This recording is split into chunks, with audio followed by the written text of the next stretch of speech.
제가 어렸을 때 가장 쉽게 돈을 버는 방법 중 하나는 동생을 찾아가는 것이었습니다.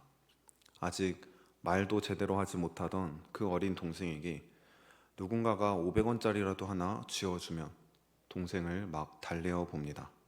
그거 오빠 주면 안 될까? 그렇게 물어보면 돈이 무언지도 모르는 이 아이가 욕심은 많아서 절대 주지 않습니다. 손을 꽉 쥐고 돌아섭니다. 그런데 그런 동생에게 100원짜리 동전 두 개를 보여주면서 바꿀까? 하면 꽉 쥐고 있던 손을 풀기 시작합니다. 그리고 이제는 두 개가 된 동전을 보면서 양손에 꽉 쥐고 좋아라 합니다. 왜 그렇습니까? 저에게 있어서 500원이라는 동전은 100원짜리 동전 5개만큼의 가치가 있었지만 동생에게 있어서 500원짜리 동전은 그저 조금 큰 100원짜리 동전과 다를 바가 없었던 것입니다. 그런데 이러한 모습이 비단 어린아이에게만 보여지는 것은 아닙니다. 자세히 살펴보면 나이를 먹을 만큼 먹은 어른들도 무엇이 더 중요하고 무엇이 더 가치 있는지를 제대로 알아보지 못하고 마치 500원짜리 동전으로 100원짜리 동전 두 개를 구하기 위해 애쓰고 분주히 돌아다니는 그런 모습을 자주 보곤 합니다. 그렇다면 여러분, 지금 나는 어떻습니까? 지금 내가 간절히 구하고 있는 것은 무엇입니까? 그리고 그것을 위해 내가 무엇을 포기하고 무엇을 대가로 지불하고 있습니까? 제 동생은 그 500원짜리 동전의 가치를 알게 되었을 때 그때서야 자신이 받았던 100원짜리 동전의 가치를 알게 되었을 때 더 이상 그런 바보 같은 교환을 허락하지 않았습니다. 오늘 우리가 쫓는 가치를 제대로 정립할 수 있기를 원합니다. 이제 더는 가치 있는 것으로 가치 없는 것을 구하는 그런 인생이 아니라 가치 없는 것으로 정말 값지고 귀한 것을 구하는 그런 가치 있는 인생을 살아가는 저와 여러분 모두가 되기를 주님의 이름으로 축복합니다. 오늘 본문 말씀은 우리에게 잘 알려진 사건을 조명하고 있습니다. 바로 에서와 야곱의 팥죽 사건입니다. 이삭의 아들 에서와 야곱은 쌍둥이로 태어났지만 전혀 다른 모습과 성향을 가지고 있는 자들이었습니다. 특별히 에서는 밖으로 돌아다니기를 좋아하는 사냥꾼이었으며 야곱은 조용한 사람으로 집에 머물기를 좋아하는 자였습니다. 그리고 여느 날처럼 에서는 밖에서 뛰어다니며 열심히 사냥을 하러 나갔고 야곱은 집에서 열심히 요리를 하고 있었습니다. 그리고 들에서 사냥을 하다 돌아온 에서가 그 모습을 발견합니다. 밥 먹고 한두 시간만 걸어도 금세 배고픈 것이 사람인데 하루 종일 사냥을 하기 위해 들판을 뛰어다닌 에서가 얼마나 배고팠을까요? 그는 곧 야곱이 쏜 죽을 탐내기 시작합니다. 본문 말씀 29절에서 30절 우리 한번 함께 읽어보겠습니다. 야곱이 죽을 쑤었더니 에서가 들에서 돌아와서 심히 피곤하여 야곱에게 이르되 내가 피곤하니 그 붉은 것을 내가 먹게 하라 한지라. 그러므로 에서의 별명은 에돔이더라. 아멘. 에서가 심히 피곤하여 이렇게 말합니다. 그 붉은 것을 내가 먹게 하라. 여기서 붉은 것이라고 번역된 히브리어 단어는 하아돔이라는 단어인데 우리 성경에 보기에는 한 번만 적혀 있지만 원어에는 이 하아돔이라는 단어가 2번 연속해서 적혀 있습니다. 자기가 원하는 것이 무엇인지도 제대로 말하지 못하고 그 색깔만 들먹이면서 같은 말을 반복하고 있는 이 에서의 모습은 얼마나 지치고 줄이고 힘든 상태인지를 엿볼 수 있게 합니다. 그리고 그런 에서를 향하여 야곱은 논란의 그 멘트를 내뱉습니다. 31절 말씀 함께 읽어보겠습니다. 야곱이 이르되 형의 장자의 명분을 오늘 내게 팔라. 아멘. 야곱은 그 죽을 자기 쌍둥이 형에게 그냥 내어주지 않습니다. 원래 그렇습니다. 남한테는 공짜로 줘도 형한테는 가족에게는 무엇도 공짜로 줄 수 없는 거죠. 야곱도 조건을 붙였어요. 내가 열심히 끓인 이 죽을 줄 테니까 형도 나에게 뭔가를 줘야지. 형 그 장자권 있잖아. 그걸 나에게 내어주라. 내가 이 죽으로 그 장자권을 내가 사겠다. 그리고 여기에서 이 장자권에 대한 서로 상이한 가치관이 나타나게 됩니다. 야곱에게 있어서 이 장자권이라는 것은 편법을 써서라도 이렇게 치사하게라도 가지고 싶었던, 꼭 가지고 싶었던 것이지만 에서에게 있어서는 그렇지 않았던 것입니다. 33절 말씀 한번 함께 읽어보겠습니다. 야곱이 이르되 오늘 내게 맹세하라. 에서가 맹세하고 장자의 명분을 야곱에게 판지라. 아멘. 에서는 결코 팥죽을 받고 자신이 가진 이 장자권을 팔아치우게 됩니다. 이는 얼핏 보기에는 그저 형제간의 장난 혹은 해프닝, 이런 사건 정도로 볼 수 있습니다. 하지만 이러한 장자권에 대한 다른 가치관은 결코 그들의 인생을 결정짓게 하였습니다. 그렇게 히브리서 기자는 이에 대해서 에서를 망령된 자라고 표현하기까지 합니다. 히브리서 12장 16절 말씀 함께 읽어보겠습니다. 음행하는 자와 혹 한 그릇 음식을 위하여 장자의 명분을 판 에서와 같이 망령된 자가 없도록 살피라. 아멘. 히브리서 12장 말씀은 하나님의 은혜를 거역하는 자들에게 주는 경고입니다. 그런데 이 경고 가운데 한 그릇 음식을 위해 장자의 명분을 판 에서와 같이 망령된 자가 너희 가운데 없게 하여라, 그렇게 말하고 있습니다. 여기서 망령된 자라고 번역된 헬라어 베벨로스는 누구라도 가까이 할 수 없는 혹은 더러운, 이런 의미를 가지고 있습니다. 그렇기에 어떤 성경은 이를 불경건한 사람으로 번역하고 있으며 루터는 이를 신을 업신여기는 자, 무신론자라고 번역하기까지 하였습니다. 한 그릇 음식을 위해 장자의 명분을 판 그 행위가 에서의 불경건함, 크게는 신, 하나님을 업신여기는 것으로까지 여겨졌다는 것입니다. 그렇다면 이 장자권이 도대체 무엇이기에 야곱은 그렇게 욕심을 내었고 에서는 그렇게 하찮게 생각하였을까요? 이 장자권이 무엇이기에 그것을 하찮게 여긴 에서를 하나님께서는 불경건하고 나를 업신여기는 자라 그렇게 불리우게 만들었을까요? 장자권은 문자 그대로 장자의 권리를 의미합니다. 장자, 즉 첫째 아들에게 주어지는 권리입니다. 이 장자에게는 가장 먼저 다른 자식들보다 2배의 유산을 상속받을 그런 권리가 있습니다. 신명기 21장 17절 한번 함께 읽어보겠습니다. 반드시 그 미움을 받는 자의 아들을 장자로 인정하여 자기의 소유에서 그에게는 2 몫을 줄 것이니 그는 자기의 기력의 시작이라 장자의 권리가 그에게 있음이니라. 아멘. 이러한 모습을 가장 잘 보여주는 것이 바로 요셉입니다. 요셉은 범죄한 르우벤을 대신하여 장자의 축복을 받았습니다. 그렇기에 2사람분의 축복이 각각 요셉의 아들인 므낫세와 에브라임 이렇게 주어지고, 그렇기에 이스라엘 12지파에게는 므낫세 지파 그리고 에브라임 지파가 각각 나타나게 됩니다. 하지만 이 장자권에 있어서 가장 핵심적인 가치는 고작 2배의 몫을 상속받는 것이 아닙니다. 바로 아버지의 기업을 상속받는 권한입니다. 특별히 에서와 야곱은 아브라함의 직계입니다. 아브라함이 누구입니까? 하나님이 계획하신 구속 사역의 시작을 알리는 그런 인물입니다. 야곱의 아들로서 장자권을 받는다는 것은 하나님께서 아브라함에게 약속하셨던 그 충만한 복의 중심이 된다는 것입니다. 아브라함을 통하여 이루고자 하시는 그 구속 사역의 주역이 된다는 것입니다. 그렇기에 이 장자권은 하나님의 온전한 축복을 의미합니다. 야곱은 그 축복의 가치를 잘 알고 있었습니다. 그렇기에 무슨 수를 써서라도, 이렇게 치사하고 유치한 편법을 써서라도, 누구도 알아주지 않는 구두계약에 공증인도 없이 흘러가는 말로 성립되는 그런 거래로라도 그것을 얻고자 하였습니다. 그것에 닿고자 하였습니다. 하지만 에서는 어떻습니까? 에서는 그 장자권을 고작 팥죽 한 그릇에 넘기고 말았습니다. 그때 에서는 이렇게 고백합니다. 32절 말씀입니다. 에서가 이르되 내가 죽게 되었으니 이 장자의 명분이 내게 무엇이 유익하리요. 아멘. 내가 죽게 되었으니 내가 죽게 되었으니 이 장자의 명분이 내게 무엇이 유익하리요? 내가 지금 죽게 되었는데 이 장자의 명분이고 뭐고 그게 무엇이 중요하겠느냐?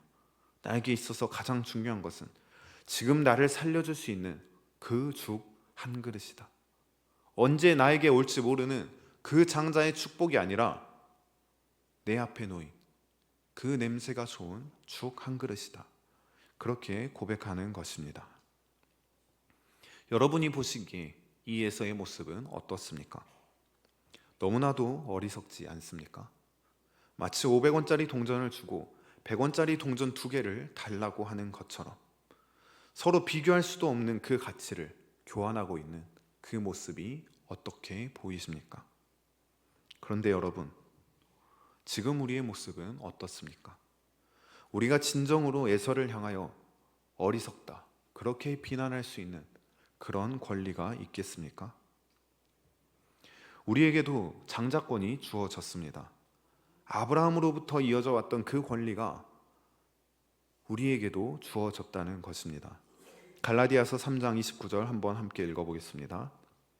너희가 그리스도의 것이면 곧 아브라함의 자손이요 약속대로 유업을 이을 자니라. 아멘. 하나님께서 아브라함에게 주셨던 축복은 이삭이 물려받았습니다. 이삭이 물려받은 그 복은 야곱이 물려받았습니다. 그 복이 계속해서 내려와서 지금 우리에게까지 내려오고 있다는 것입니다. 그렇게 히브리서 기자는 이렇게 말합니다. 히브리서 12장 23절 말씀입니다. 하늘에 기록된 장자들의 모임과 아멘. 하늘에 기록된 장자들이 누구겠습니까? 바로 우리입니다. 그렇게 우리는 모두 그 상속받을 유업을 기대하고 소망하며 살아가는 자들입니다. 그것을 바라보면서 살아가는 자들입니다. 믿음으로 그것을 고백하며 살아가는 자들입니다. 그런데 정작 우리가 살아가면서 이 세상 가운데서 현실을 바라보며 다른 말을 하게 됩니다. 내가 지금 이렇게 바쁜데 예배가 나에게 무엇이 유익하리요? 내가 지금 이렇게 피곤한데 말씀이 나에게 무엇이 유익하리요? 내가 지금 가진 것이 없는데 상급을 쌓는 것이 무엇이 유익하리요? 내가 지금 죽게 되었는데 이 장자의 명분이 내게 무엇이 유익하리요? 계속해서 그렇게 되뇌입니다. 지금 내가 죽게 생겼는데, 지금 내 상황이 이런데, 당장 내가 그것보다 중요한 것, 급한 것들이 있는데 나에게 그 축복이 무슨 필요가 있을까? 나에게 신앙이 무슨 필요가 있을까? 나에게 하나님 나라가 지금 무슨 필요가 있냐는 것입니다. 그렇게 되뇌이면서 내가 가진 장자권을 팔아서 하루하루를 영위하곤 합니다. 여러분, 믿음은 그런 것이 아닙니다. 히브리서 11장 1절 2절 말씀 한번 함께 읽어보겠습니다. 믿음은 바라는 것들의 실상이요 보이지 않는 것들의 증거니 선진들이 이로써 증거를 얻었느니라. 아멘. 히브리서 11장은 믿음의 선배들의 모습을 증거합니다. 그리고 그 앞에 히브리서 기자는 이렇게 전합니다. 믿음은 바라는 것들의 실상이요 보이지 않는 것들의 증거이다.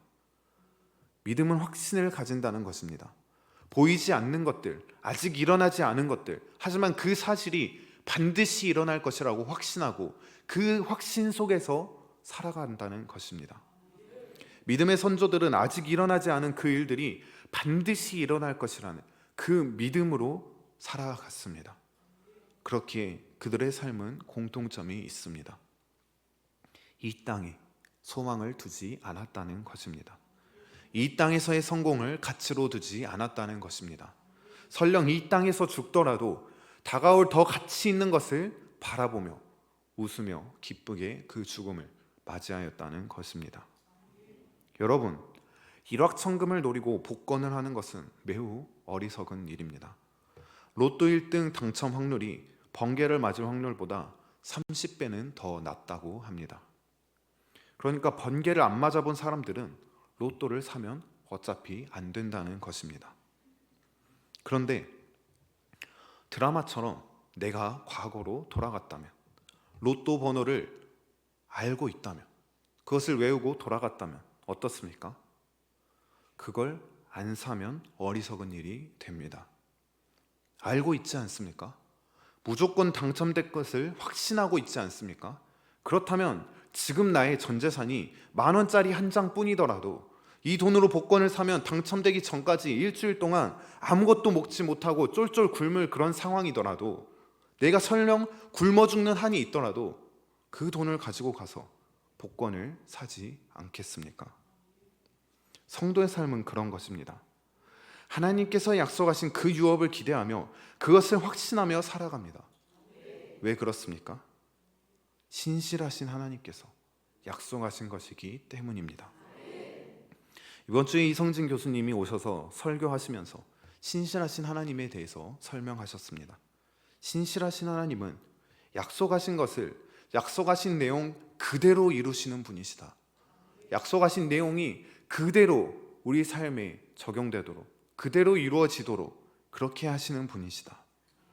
그 신실하신 하나님이 약속하셨기에 성도는 그 유업을, 하나님의 약속을, 하나님의 나라를 기대하고 소망하며 반드시 이루어질 것이기 때문에 이미 내 삶에 들어온 것처럼 그 사실을 확신하며 그렇게 나아가야 하는 것입니다. 설령 그것을 향해 나아가는 과정에서 내 삶에 어떠한 어려움이 찾아올지라도, 심지어 내가 죽게 되었더라도 진정한 성도는 그 사실을 믿는, 하나님의 신실하신 그 약속을 믿는 성도는 결코 멈추지 않습니다. 그리고 하나님께서는 그렇게 나아가는 그의 자녀들을 그냥 외면하지도 않으십니다. 마태복음 6장 33절 함께 읽겠습니다. 그런즉 너희는 먼저 그의 나라와 그의 의를 구하라. 그리하면 이 모든 것을 너희에게 더하시리라. 아멘. 이 땅을 살아가는 우리에게는 어쩔 수 없이 많은 걱정이 있습니다. 염려할 것이 있습니다. 필요한 것이 있습니다. 그럼에도 주님께서는 이렇게 말씀하십니다. 그럼에도 너희는 먼저 하나님 나라와 하나님의 의를 구하여라. 그리하면 너희의 필요를 다 너희에게 더할 것이다. 그렇습니다. 에서는 이렇게 고백했습니다. 내가 죽게 되었으니 무엇이 유익할까? 하지만 여러분, 그가 정말로 죽음 앞에 있었습니까? 정말 지치고 고나여 참을 수 없을 정도로 힘들었을 수는 있습니다. 정말 그 죽 한 그릇이 너무나 간절하고 필요했을 수는 있습니다. 하지만 그 죽이 없었더라도, 장자권을 내어주고 그 죽 한 그릇을 가져오지 않았더라도 그는 죽지 않았을 것입니다. 우리도 그렇습니다. 우리는 항상 그렇게 생각합니다. 내가 지금 이렇게 아픈데, 내가 지금 이렇게 돈이 필요한데, 내가 지금 그 사람이 너무 미운데, 내가 이렇게 필요한 게 많은데, 내가 지금 좀 쉬고 놀아야겠는데, 내가 지금 그러지 않으면 죽겠는데, 버틸 수가 없는데, 참을 수가 없는데. 하지만 여러분, 그렇게 해서는 평생 그 장자권을 소유할 수 없습니다. 하나님 나라를 유업으로 물려받을 수 없다는 것입니다. 아니, 미래에 도달할 그 유업이 아니라 당장 내가 바라보고 있는 나의 문제조차도 해결되지 않습니다. 하지만 당장 내 눈앞에 놓인 이 팥죽 한 그릇이 아니라 하나님 나라의 장자권을 바라볼 때, 내 육신의 욕심을 내려놓고 하나님 나라와 그의 의를 먼저 바라볼 때, 하나님은 이 모든 것을 반드시 채워주실 것입니다. 그리고 설령 그렇지 않더라도 정말 우리가 그로 인해서 이 땅에서 내가 가진 모든 것을 다 잃어버리고 내 목숨마저도 잃게 된다고 할지라도, 내가 진실로 죽게 되었더라도 우리는 그것을 지키기 위해 우리의 믿음을 포기해서는 안 될 것입니다. 그 둘의 가치는 비교할 수 없는 것이기 때문입니다. 짐 엘리엇이라는 학생이 있었습니다. 그는 19살 때부터 이렇게 기도했다고 합니다. 주님, 나를 성공하게 하소서. 높은 자리에 오르는 것이 아니라 나의 삶이 하나님을 아는 가치를 드러내는 전시품이 되게 하소서. 이 부족한 나의 나무 토막 같은 인생에 주여 불을 붙여 주시옵소서. 내가 주를 위해서 탈 수 있도록 나의 삶을 주께서 소멸시켜 주시옵소서. 그리하여 주님과 같이 완전하고 풍성한 삶을 원합니다. 짐 엘리엇은 그가 기도한 대로 에콰도르 오지로 떠났습니다. 그리고 그곳에서 재능 있고 유망했던 젊은 5명의 청년은 아우카족 전사들에게 창과 도끼로 무참하게 살해된 채 발견되었습니다. 당시 잡지들은 이 사실을 이렇게 보도하였습니다. 아우카족은 수백 년 동안 외부인들을 다 죽여온 부족이다. 인디언들조차 그들을 두려워하여 가까이 하지 않는다. 하지만 그들은 그 사실을 알면서도 그들을 향하여 갔다. 이 얼마나 불필요한 낭비인가. 그리고 그의 아내였던 엘리자베스는 그런 기자들을 향하여 이렇게 말했습니다. 낭비라니요. 그는 그 순간을 위해 준비했던 사람입니다. 내 남편은 이제야 그 꿈을 이룬 것일 뿐입니다. 다시는 낭비라고 하지 마십시오. 이후에 엘리자베스는 자신의 남편과 같이 순교한 그 선교사들의 부인들과 어린 아이들을 이끌고 다시 아우카족을 찾아갔습니다. 그런데 그들은 여자는 해치지 않는 부족이었고 그녀들은 그렇게 목숨을 부지하게 됩니다. 그리고 아우카족을 위해 여러 해 동안 헌신하며 그곳에서 복음을 전합니다. 그런데 어느 날 아우카족이 물었습니다. 당신들은 도대체 누구인데 우리를 위하여 이렇게 애쓰고 수고하느냐? 그녀가 대답했습니다. 당신들이 5년 전에 죽인 그 남자들의 아내들이다. 하지만 그럼에도 우리는 하나님의 사랑 때문에 여기에 오게 되었다. 그날 그 아우카족 부족민들은 감동을 받고 예수 그리스도를 영접하게 되었습니다. 짐 엘리엇과 동료들이 살해당한 그 마을엔 수백 개의 교회가 생겨났고 그들을 살해하는 데 가담한 인디언들 중 3명은 교회의 담임 목사와 지도자로 세워지게 되었습니다. 그리고 후에 발견된 짐 엘리엇의 일기장 한쪽 구석에는 이런 글이 적혀 있었다고 합니다. 띄워주실 수 있나요? He is no fool who gives what he cannot keep to gain what he cannot lose. 결코 잃을 수 없는 것을 얻기 위해 언젠가는 놓아야 할 것을 포기하는 사람은 바보가 아니다. 결코 잃을 수 없는 것을 얻기 위해 언젠가는 놓아야 할 것을 포기하는 사람은 결코 바보가 아니다. 내 목숨조차도 언젠간 사라질 것인데 그것을 내어놓고 영원한 하나님의 나라를 얻고 영원한 생명을 전하는 자는 결코 어리석은 자가 아니라는 것입니다. 사랑하는 여러분, 우리에게 끊임없이 찾아오는 유혹의 순간들이 있습니다. 세상은 다시 또 나를 찾아와서 팥죽 한 그릇을 내밀고 유혹할 것입니다. 사탄은 다시 또 나를 찾아와서 협박할 것입니다. 너 그러다가 죽어. 너 그러다가 큰일 나. 하지만 여러분, 우리가 이것 하나만 꼭 기억할 수 있기를 바랍니다. 이 땅에 있는 것들은 다 없어질 것들입니다. 이 땅에 있는 것은 다 언젠가는 내가 내려놓아야 할 것들입니다. 재산도, 건강도, 인간관계도, 가족도, 심지어는 나의 목숨조차도 언젠가는 우리가 다 내려놓아야 할 것들입니다. 우리가 그 썩어 없어질 것들을 위해서 영원한 것, 결코 없어지지 않을 것, 우리가 결코 잃지 않을 것들, 그것들을 내어놓지 않기를 바랍니다. 가룟 유다는 은 30냥에 주님을 팔아버렸습니다. 그가 행복했습니까? 그는 목을 매달아 자살하였습니다. 아나니아와 삽비라는 자기 땅을 판 그 돈이 아까워서 성령을 속였습니다. 그들이 행복했습니까? 그들은 그 자리에서 죽었습니다. 아가는 고작 외투와 은, 금을 욕심내다가 자기와 자기 가족들이 다 돌에 맞아 죽게 되었습니다. 그리고 에서는 고작 팥죽 한 그릇에 하나님이 주신 그 장자권을 팔아 넘겼습니다. 그리고 그런 에서에 대해서 히브리서 기자는 이렇게 증거합니다. 히브리서 12장 17절 말씀입니다. 너희가 아는 바와 같이 그가 그 후에 축복을 이어받으려고 눈물을 흘리며 구하되 버림바가 되어 회개할 기회를 얻지 못하였느니라. 아멘. 오늘날 우리에게도 많은 유혹이 있습니다. 많은 어려움이 있습니다.